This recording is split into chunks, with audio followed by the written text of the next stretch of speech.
Rabbi, qui a péché, lui ou ses parents, pour qu'il soit né aveugle? Mon Dieu, Maître, Père, qu'avons-nous fait pour mériter cette épidémie? Est-ce parce que j'ai été infidèle? Me mets-tu à l'épreuve?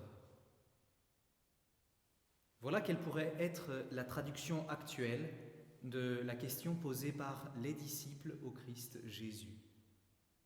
Cette même question, je l'ai entendue pas plus tard que ce matin. Si Dieu est à l'origine de tout, sûrement il est à l'origine de ceci. Dieu infligerait-il donc le mal?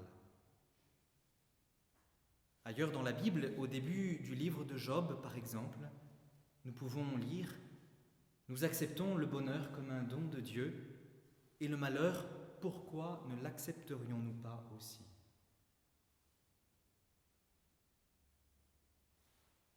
Cette question des disciples nous habite souvent. Et peut-être mériterait-elle que nous nous y arrêtions quelques instants afin de mieux saisir l'incroyable réponse du Christ. Quelle est la situation de Job dans le passage que je viens de citer? Il a tout perdu, jusqu'à sa propre santé. Il lui reste la vie. Et quelle vie! Job crie vers Dieu. Il crie son incompréhension, sa révolte, sa foi, son espérance. Et si le livre de Job est un cri, celui de Qoéleth est une réflexion. Et la mort vient mettre un terme à la souffrance. Ce n'est pas l'éloge de la mort, mais la prise de conscience que la souffrance n'est pas infinie. Qu'est-ce qui est terrible finalement? C'est cette impression que le mal a triomphé sur Dieu, d'où les paroles du psaume. Les païens disent « Où est-il ton Dieu ?» Celui qui est dans le malheur cherche à défendre Dieu. Et le malheur rend Dieu absent pendant un temps. Et c'est là le génie de ce livre. De cette absence, il n'y a rien à aimer. Mais si dans ce malheur, l'âme cesse d'aimer, ou même de vouloir aimer, alors la disparition de Dieu sera pour elle définitive. Et c'est alors que la réponse du Christ aux disciples prend toute son envergure. Ni lui, ni ses parents n'ont péché. Il nous faut travailler aux œuvres de celui qui m'a envoyé, tant qu'il fait jour. Comme le rappelait la théologienne protestante France Quéré, le mal ne s'explique pas.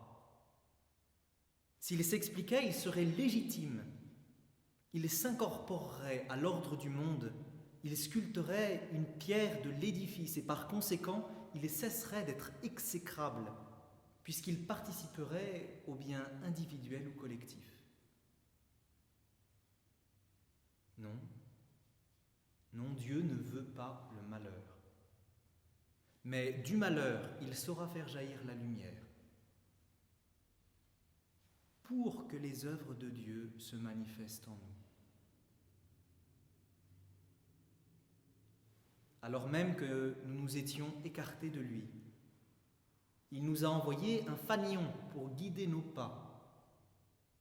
Alors même que les ténèbres semblent pouvoir l'emporter, le Christ, lumière au-delà de toute lumière, nous montre le droit chemin, celui de la foi, de l'espérance et de la charité. La lumière n'est pas derrière nous, dans la profondeur des causes, elle est devant, à l'horizon de nos désirs et de notre volonté. Est-ce que je suis pécheur? Très certainement. Mais il il y a encore une chose que je sais. J'étais aveugle et à présent je vois.